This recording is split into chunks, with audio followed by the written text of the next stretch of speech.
नमस्कार, किस्सा यूपी का देख रहे हैं आप और मैं आपके साथ प्रिया बिस्ट। कानपुर के तंबाकू कंपनी बंशीधर के काले कारनामों का कच्चा चिट्ठा खुलने लगा है, जहां इनकम टैक्स विभाग की 20 से अधिक टीमें बंशीधर के काले साम्राज्य को उधेड़ने में जुटी है। 5 राज्यों में लगातार घंटों चली रेड में इतनी नकदी मिली जो कंपनी की घोषित इनकम से कई ज्यादा है। इसके अलावा करोड़ों रुपए कीमत की गाड़ियां और कई कीमती सामान भी कब्जे में लिए गए। फर्म के लंदन कनेक्शन की भी जांच चल रही है। मनी लॉन्ड्रिंग की भी आशंका जताई जा रही है, जिसके बाद अब तंबाकू कंपनी के बुरे दिन आ गए हैं। तो आज इसी पर चर्चा करेंगे और चर्चा के लिए मेरे साथ स्टूडियो मौजूद हैं कैपिटल टीवी के एग्जीक्यूटिव एडिटर राजीव जी। सर, बहुत बहुत स्वागत है आपका। धन्यवाद। ये जांच की आज कहां तक पहुंचने वाली है? देखिए, ये पिछले दिनों एक और कानपुर में इत्र कारोबारी हुआ करते थे, उनके घर पर भी छापेमारी हुई थी। अखिलेश यादव बिलबिलाते हुए बिल से निकले थे कि ये गलत किया जा रहा है, क्योंकि उसका कनेक्शन निकला था समाजवादी पार्टी से। समाजवादी पार्टी के नेताओं से उनका गहरा संबंध था। अब फिर से मिश्रा जी सामने आए हैं। तंबाकू का कारोबार, ये तंबाकू पान मसाला का कारोबार जो कानपुर के अंदर होता है, उसमें टैक्स चोरी तो होती ही है।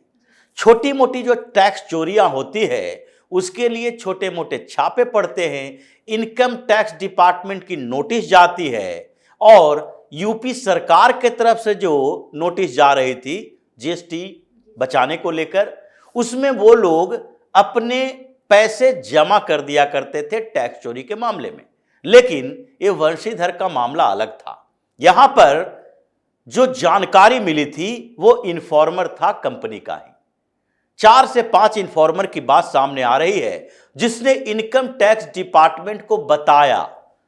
क्योंकि ऐसे नहीं है कि आईटी डिपार्टमेंट को सब कुछ जानकारी मिल गई कि ये जो तंबाकू का कारोबारी है 25 से 30 करोड़ की बुक एंट्री है। ये 25-30 करोड़ रुपया बहुत ज्यादा नहीं होता है, ये बहुत बड़ी कंपनी की बात नहीं आ सकती। लेकिन 25-30 करोड़ अगर इनकम टैक्स डिपार्टमेंट हो या जीएसटी डिपार्टमेंट हो या फिर कंपनी एक्ट के तहत कंपनी मामले को देखने वाले, इन सब की नजर में कोई 25-30 करोड़ रुपए टर्नओवर वाली कंपनी नहीं आएगी। वहीं का एम्प्लॉय जब वो पता चला तो उसने इनकम टैक्स डिपार्टमेंट को बताया। ये 4 से 5 इन्फॉर्मर की बात सामने आ रही है जो कंपनी में काम करता था, और उसने इसके काले साम्राज्य को देखा। उन लोगों को लगा कि ये 20-25 करोड़ रुपए टर्नओवर दिखाता है, और इसके बच्चे जो हैं ये तो 2-2, 4-4 करोड़ की गाड़ियों से चलते हैं। ये डायमंड वॉच पहनते हैं, 2-2.5 करोड़ रुपए के तो घड़ियां पहनते हैं। ये इतने लग्जरियस लाइफ जो जी रहा है वो 25-30 करोड़ की कंपनी का तो नहीं हो सकता। और उसके बाद जो ट्रकों में माल सप्लाई किए जाते थे, ये तंबाकू किसको सप्लाई किए जाते हैं? जो पान मसाला बनाने वाली कंपनियां हैं, और उसके लिए जो टोबैको ये लोग भेजते थे, सप्लाई करते थे, उन गाड़ियों में भी देखा गया कि ये जो सप्लायर हैं ये इतना माल सप्लाई होता है, और कंपनी बता रही है कि पैसा 20 करोड़ 25 करोड़ रुपया है। यानी कि ये जानकारी जब इनकम टैक्स डिपार्टमेंट को मिली तो उसके बाद इन्वेस्टिगेशन शुरू हुआ। ऐसा नहीं है कि ये 2-4 दिन के अंदर 20 से 25 टीमें बनाई गई इनकम टैक्स की, 5-5 शहरों में छापेमारी की गई, दिल्ली से कानपुर तक, गुजरात तक, हर जगह पर जो इस कंपनी के खिलाफ कार्रवाई हुई है वो 2-4-10 दिन का मामला नहीं है। पिछले 6 महीने से इस कंपनी की जांच हो रही थी कि जब कंप्लेन आया और कंप्लेन मिलने के बाद इनकम टैक्स ने ये सोचा कि सही में ये कंप्लेन में कितना दम है, तो उसके बाद उसने टीम गठित किया, और टीम देखने के लिए था कि वास्तव में इसके सप्लाई चेन कहां-कहां है, ये टोबैको की सप्लाई किन किन कंपनियों को करती है। फिर उन कंपनियों को जो सप्लाई करती है उसके चेक का इन्वेस्टिगेशन किया गया, बैंक से संपर्क किया गया कि ये जो सप्लाई होता है उसमें कितने करोड़ का चेक मिलता है, हर महीने कितने की सप्लाई ये इन कंपनियों को करता है। क्योंकि ये कर क्या रहा था कि बुक में एंट्री जो होती थी टर्नओवर की वो 20 से 25 करोड़ रुपए की है। फर्जी चेक बनाए जाते थे, एक्सपेंडिचर ज्यादा दिखाया जाता था, सप्लाई कम करके दिखाया जाता था, और ब्लैक में उन कंपनियों को भेजे जाते थे टोबैको। लेकिन वास्तविकता क्या थी? 25-30 करोड़ और कहां 100 से 150 करोड़, यानी कि 4-5 गुना ज्यादा। अब 150 करोड़ को अगर मान लेते हैं टैक्स के हिसाब से, मैक्सिमम टैक्स टोबैको पर होता है, तो उसके हिसाब से तो मतलब 150 करोड़ में से करीब करीब 40-50 करोड़ रुपया तो दूसरे तरह के टैक्सों में जाते, लेकिन उसने उसको कम करके 20-25 करोड़ दिखा के बुक में एंट्री करके सारे टैक्स बचाया।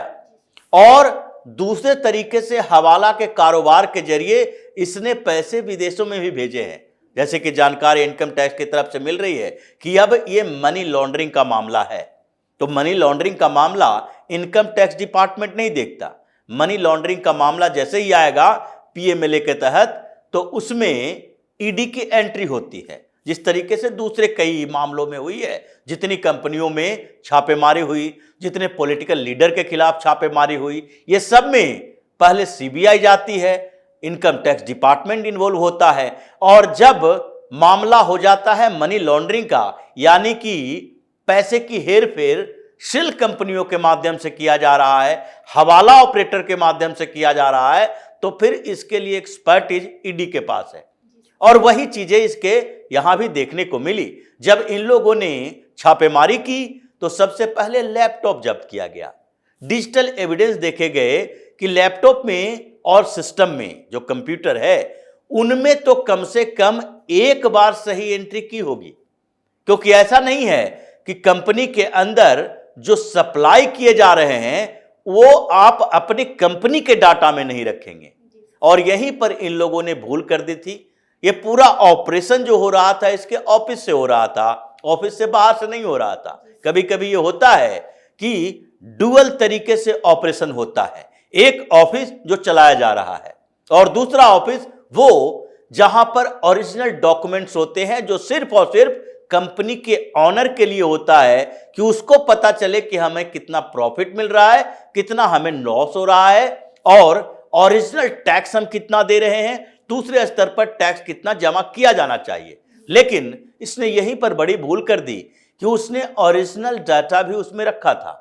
फिर इनकम टैक्स डिपार्टमेंट को वहां से लीक मिला और उसने दिल्ली में छापेमारी की। जब दिल्ली में छापेमारी की तो वो कारों का काफिला मिला। ये कारों का काफिला इस पूरे परिवार का था, जिसमें ऐसी ऐसी कारें थी जो 2 करोड़ 2.5 करोड़ की हो। तो उसके बाद इनकम टैक्स डिपार्टमेंट ने उन लोगों के बैलेंस तलाशने शुरू किए कि ये तो कंपनी का बुक एंट्री है, कंपनी के जीएसटी का मामला है, लेकिन इनकम टैक्स डिपार्टमेंट जो डायरेक्ट इनकम टैक्स होता है, यानी जो व्यक्ति की कमाई होती है उसके ऊपर जो टैक्स लगाए जाते हैं, उसमें इन लोगों के नाम से जो इतनी महंगी गाड़ियां हैं वो कितना टैक्स दे रहा है। जब उन लोगों को देखा गया कि टैक्स रिटर्न, तब तो इनकम टैक्स डिपार्टमेंट को लगा ये पूरा का पूरा झोल ही है, ये मिश्रा जी का पूरा परिवार इसमें शामिल है। और इसीलिए फिर से वहां से जो जानकारी मिली उसके बाद अलग अलग जगहों पर छापेमारी की गई। फिर इनके तिजोरियों को तलाशा गया जहां वो डायमंड्स की बात की जा रही है। ये सब ब्लैक मार्केट का कमाल है, ब्लैक मनी का कमाल है, क्योंकि इसके बाद बारी वही आती है सोने चांदी डायमंड्स की दुकानें जो होते हैं। इनमें जो पिछले दिनों एक और मामला सामने आया था कि ये करते क्या हैं, ये मार्केट से कुछ पैन कार्ड लाते हैं, और ये पैन कार्ड वैसे सामान्य लोगों का होता है जिसका इनकम 1,50,000 2 लाख में हो। ये मामला तब सामने आया था जबकि कुछ ऐसे लोगों के पास इनकम टैक्स का नोटिस गया जिसकी इनकम 40-50 हजार रुपए है। तो पता कैसे चला? पता चला कि उनके उस पैन कार्ड के माध्यम से सोने खरीदे गए हैं, ज्वेलरी खरीदे गए हैं, डायमंड्स खरीदे गए हैं। जिसका इनकम ही 50,000 है वो डायमंड्स कहां से खरीद पाएगा? तो पता चला कि उसके पैन कार्ड का इस्तेमाल वो सोने की दुकान वाले ने किया।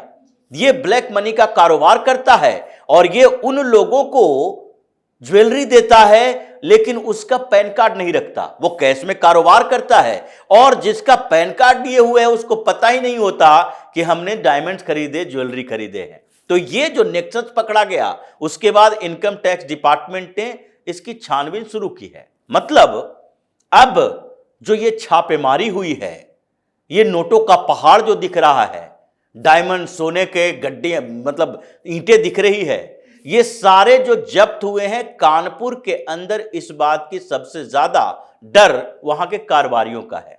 वो अब जीएसटी ऑफिस में लाइन लगी हुई है कि मेरा जमा कर लो, पहले मेरा जमा कर लो, क्योंकि जो एंट्री में गड़बड़ियां पाई गई और अगर आईटी डिपार्टमेंट की छापेमारी हुई तो उसके बाद उनके काले कारोबार भी सामने आ जाएंगे।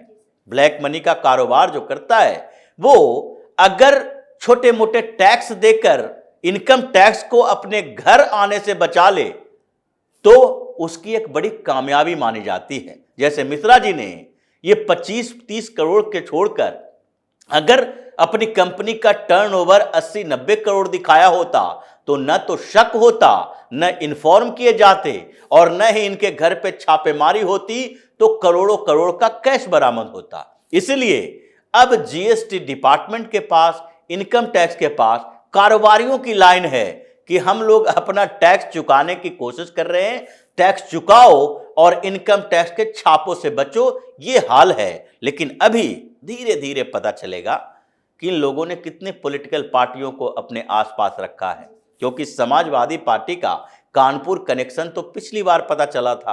अखिलेश यादव को भी सीबीआई ने पिछले दिनों बुलाया था और वो टेंडर का ही मामला था कि कैसे सैंड माइनिंग के लिए टेंडर देने में, अलग माइनिंग के लिए टेंडर देने में इन लोगों ने पूरे लेयर बना रखे थे, जिसके लिए गवाह की जरूरत थी और गवाही अखिलेश यादव को देनी है, लेकिन फिर भी वो नहीं गए। अब धीरे धीरे इन सारे का नेक्सस जोड़ा जाएगा और ये जो कैश और सोने चांदी बरामद हो रहे हैं, इसके लिए समझ लीजिए कि चुनाव से पहले ये कार्रवाई उन लोगों के लिए धक्का है जो कि ब्लैक में पैसे ले लेकर चुनाव को प्रभावित करते हैं।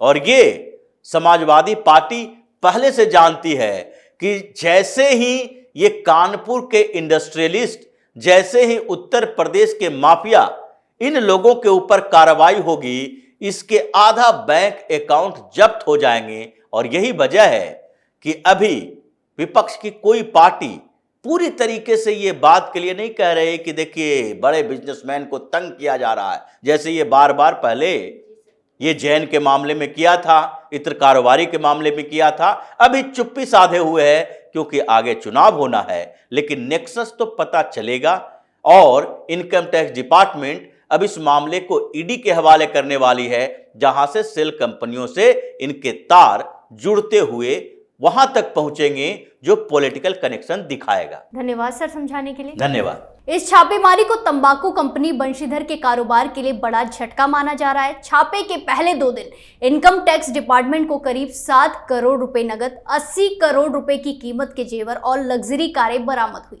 साथ ही साथ कई कनेक्शन भी सामने आए हैं जिनकी जांच चल रही है। किस्सा यूपी का भी फिलहाल के लिए इतना ही। बाकी तमाम खबरों के लिए देखते रहिए कैपिटल टीवी उत्तर प्रदेश। नमस्कार।